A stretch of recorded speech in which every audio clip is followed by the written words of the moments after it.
Parshas Re'eh. Parshas Re'eh contains within it actually a brief review of the laws of kashrut. Um, the last part of the Torah, the second half of the parsha, is read on the festivals, on the holidays, on Sukkot and Pesach and Shavuot, so the last section for sure, and depending on if it comes out on Shabbos or not, a little more than that. A lot of interesting things there as well. But I want to highlight one little section that it's an idea that we've talked about in the past, um, where there's a Torah brings two different situations where you know that of course that there is a death penalty in Jewish law. Um, it's not so easy for it to be actualized, but the law is on the books, and the law is on the books in a very strict manner. And once the person has been convicted and has been found guilty and is liable to the death penalty, the in certain situations, the people are the ones who are going to be doing the execution. It's either the ones who actually the witnesses or the general public. So it's not just that we send some guy into some room somewhere. You have to take an active part. Um, and there's two different cases that Torah talks about. We'll do the second one first, which is the one where I've probably mentioned this idea before, if not in this class, in others, where the Torah has a law that if there's a city that was inciting people to do idolatry, and the majority of the city is doing idolatry, that city has to be destroyed, totally wiped out. Everything, every single thing that all the people are killed, and everything in the city is totally destroyed. So that's the law.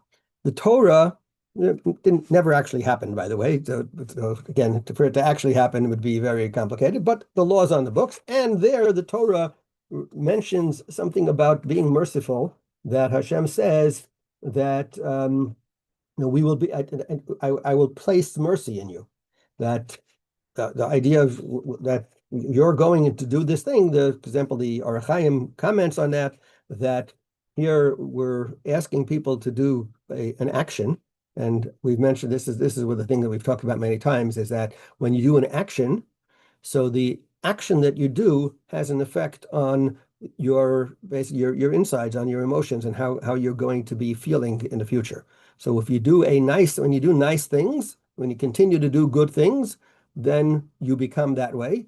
And when you do things that are not nice or cruel, you become that way. So the action that you do, if it's a cruel action, it's going to have a negative effect on you and make you a more callous, potentially even crueler person in future interactions. So in this case, where the people are being asked to totally destroy this city, so the people who are going to be perpetrating this are doing an action which is inherently, call it violent, cruel. It's going to have a negative effect on them in the future. It's not like you walk out and now all of a sudden everything as it always was. So Hashem makes a special promise that you will not be negatively affected by it. If you do this, it's not going to affect your future behavior. That you will still maintain your merciful, compassionate nature that you had before. That's the promise. Very, very nice and important. The need for the promise, as we said, is because otherwise, like you say, everything you do normally, the nature is that you are affected by it. So Hashem is saying you're not going to be affected by it. Right before that is another section which talks about if there's a person, an individual, and in the case of the individual, so there also that person is put to death for inciting other people to idolatry. And the Torah tells us, that the Torah says that you shouldn't, don't basically don't be compassionate on this guy. This guy deserves it. You have to kill him. And it says ki harog tahargenu, you shall certainly do it. And again, it's an obligation on all of the people. And the reason is because this person is trying to take you away from God, and that is an ultimate offense. And everyone has to participate, and everybody should take heed and learn a lesson from that. The Rabbeinu Bechaye, one of the commentaries from the 1200s, says as follows. He says, God's ways are merciful, and therefore, what's going on here? Well, what is it that Hashem is telling you? So if it says when Hashem is commanding you to kill someone who is obligated to be killed, what should be in your mind? The person who's going to do that execution, what's in their mind? Don't think you're taking revenge on that person.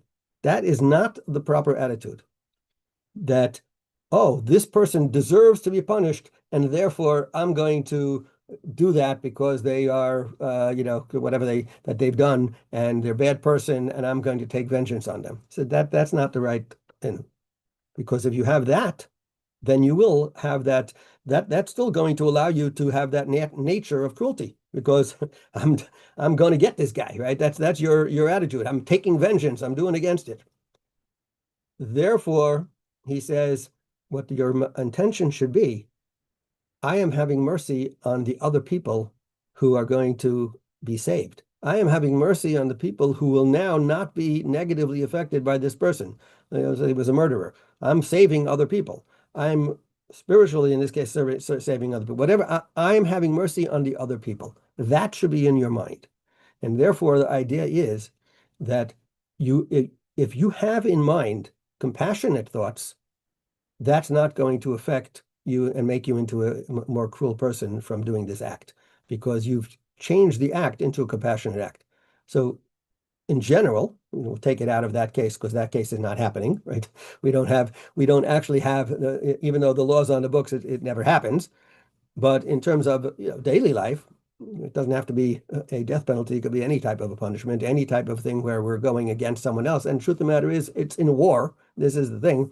Well, what is your motivation to kill the enemy? What is your motivation to punish somebody who deserves punishment? If your motivation is to get that person, that is going to have a negative effect on you, even though you may not want it to, but that is because now you're doing a cruel act. If your motivation is to save the people who would have been affected by this person, because we need to get rid of this person because they're going to go kill others. So I need to save those others. If that's your motivation, if your motivation, even when you just give a regular punishment, whether it be to a child or someone else for a consequence for their action, is I want to improve them. I'm not doing this to punish them for the sake of punishment. I'm doing this so for they should be their own good, that they should become a better person. They should learn a lesson from it. Then you've changed that act into a compassionate act, and you will not have that future negative impact as a result. That's what the Rabbeinu Bachai is telling us. So it's an important, I think it's very important for us, and certainly for those people who are on the front lines, to understand that if they don't want to be negatively affected for the rest of their lives by these things that they're forced into, they don't have a choice, they have to do these things. It's important to have the right motivation and to understand that we're not doing it to get those others. We're doing it for the benefit of the people who would have been hurt or killed or any otherwise negatively affected. That we're having compassion on those other people, and that's what we're doing. And I think we need to keep that in mind in all of our endeavors, and for hopefully, for the people who are involved in that more directly, certainly would have that idea and that motivation. Have a great Shabbos, everyone. Thank you.